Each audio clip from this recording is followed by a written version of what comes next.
It was a matter of very ancient times, when in an old and bustling city of Iran, as evening fell, the colors of the streets would change. The mere mention of its name would bring silence to a gathering. It was a story of a desolate desert miles away from the city, spread out, which people called Dasht-e-Saya. It was said that Dasht-e-Saya was no ordinary wasteland, but a place where a boundless treasure was hidden, a treasure guarded not by humans, but by fearsome creatures made of fire and smoke. People said that whoever went there with greed never returned. Occasionally, with the sharp winds, the echoes of human screams were heard, and then they too would get lost somewhere in the sea of sand. In this same city lived a young man named Sufyan. He was not very old in age, but circumstances had made him old before his time. His father was once a well-known merchant of the city. He had business with far-off countries. There was respect in the house and wealth as well. But fate took such a turn that everything was ruined. One loss after another, then the betrayal of companions, and finally, that richness turned into dust. Sufyan had seen the glitter of wealth in his childhood, and now he was enduring the hardships of poverty.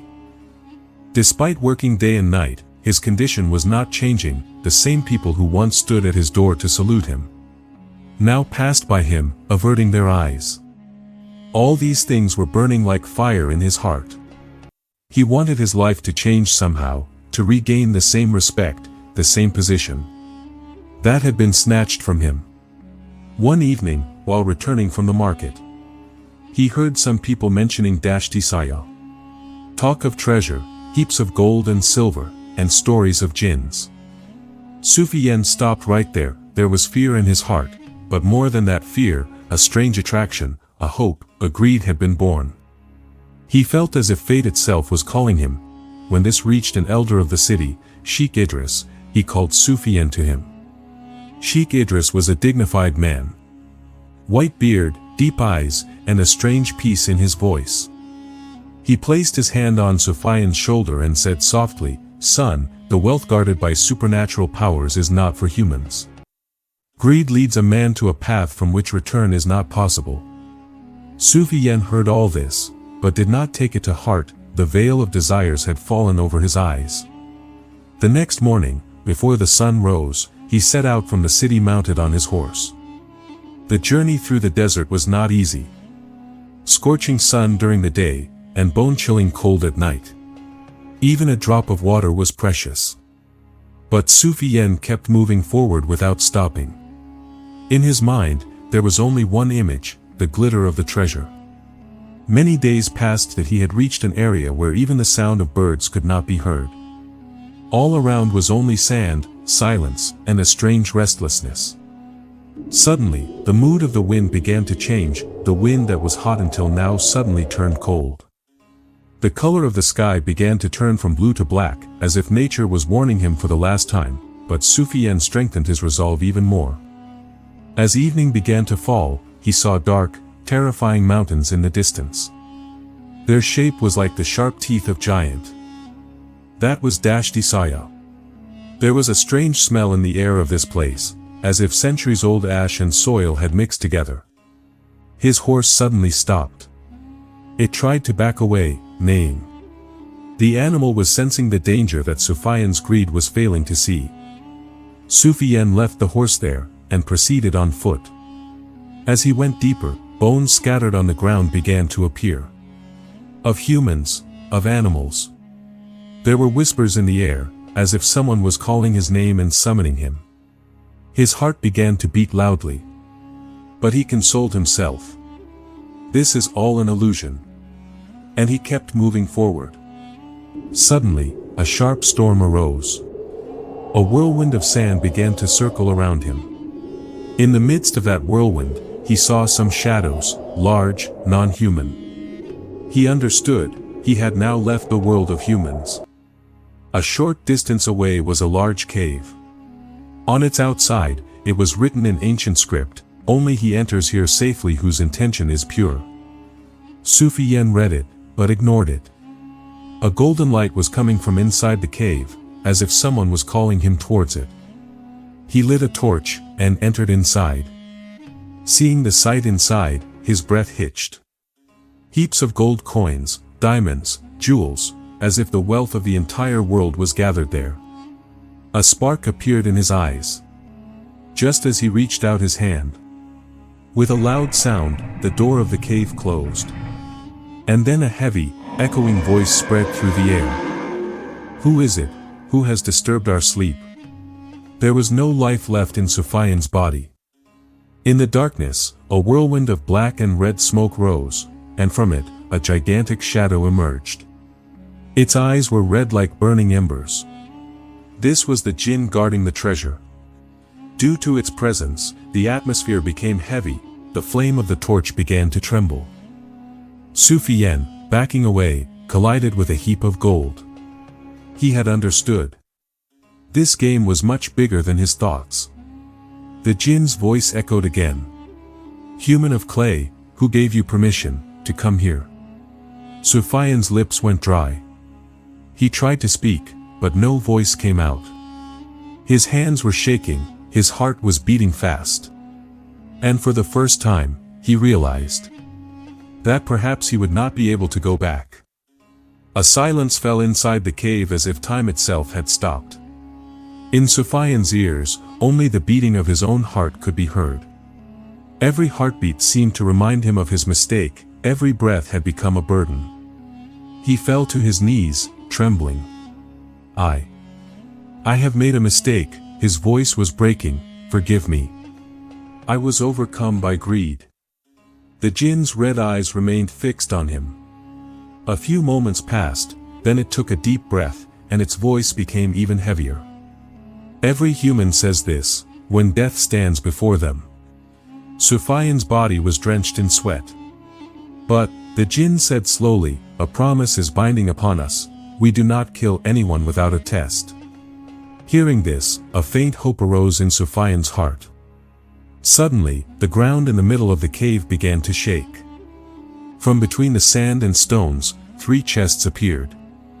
The first, of pure gold, shining, dazzling to the eyes. The second, of silver, with fine engravings on it. And the third, an old, broken wooden chest, covered in dust, with spider webs hanging from it. The jinn raised its hand and said, "In these 3, the true wealth of man is hidden.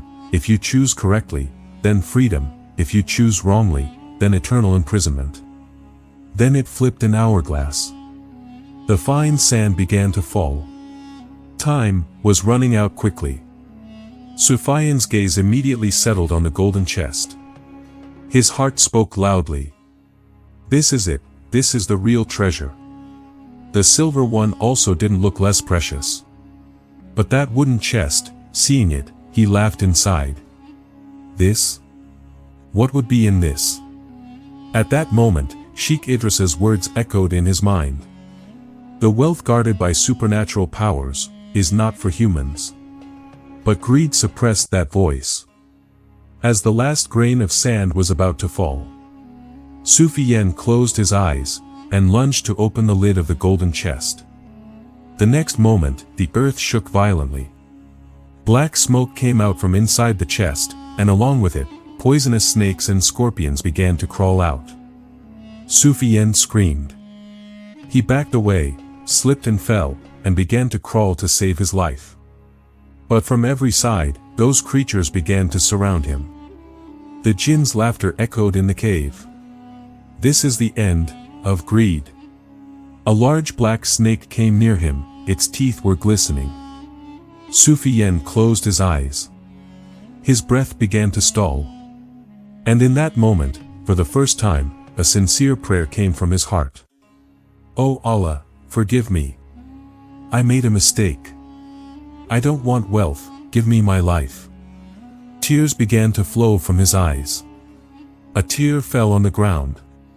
And suddenly, everything stopped. The snakes began to turn into smoke. The scorpions disappeared. And all the torment was imprisoned back in the chest. A deep silence fell in the cave. The jinn slowly came near him. It leaned down and looked into Sufyan's eyes. Your life, today is not yours, it is indebted to one good deed of your father. Sufyan was astonished. If it weren't for that good deed, today you too would be among these stones. Sufyan looked to one side in fear. Those same stone statues, whose faces were frozen in screams. Now they looked even more terrifying to him. But the jinn's words were not yet over. The test is not over yet. Suddenly, darkness fell. The light of Sufyan's eyes was snatched away. He could see nothing. Now, the jinn's voice echoed, "Find the way with the light of your heart." For Sufyan, every step became a trial. He would feel the walls with his hands, moving forward slowly. Every moment he felt he would fall into some abyss. His heart was no longer beating for treasure, but only for salvation. After a while, his hand collided with something rough. It was that same old wooden chest, which he had ignored before. He touched it, and a strange peace descended into his heart. He said softly, "Bismillah," and opened the chest. A soft fragrance spread through the air. Inside, there was neither gold nor silver, only an old paper, on which was written, "True wealth lies in patience and gratitude." As soon as he touched it, the light of his eyes returned. But now the scene had changed. That same jinn was no longer a terrifying shadow, but appeared like an elder with a luminous face. Its voice had also become soft. "This is the treasure, which can neither be snatched, nor does it end." Sufyan's eyes filled with tears. He bowed and said, "I want nothing, just let me go back home." The jinn nodded. The walls of the cave began to move, and the way out opened. Sufyan came out. The desert wind touched his face. He felt as if he had been born again. His horse was standing nearby, it neighed upon seeing him. Sufyan mounted it, and set off towards the city, but the real story was not over yet. When he reached the city, everything had changed. People were looking at him in amazement. There were questions in some eyes, and greed in others. The wealthy merchant Nasir stopped him. He grabbed his collar and spoke angrily. "Tell me, where is the treasure?" Sufyan answered calmly, "I have nothing, except a lesson." People began to laugh.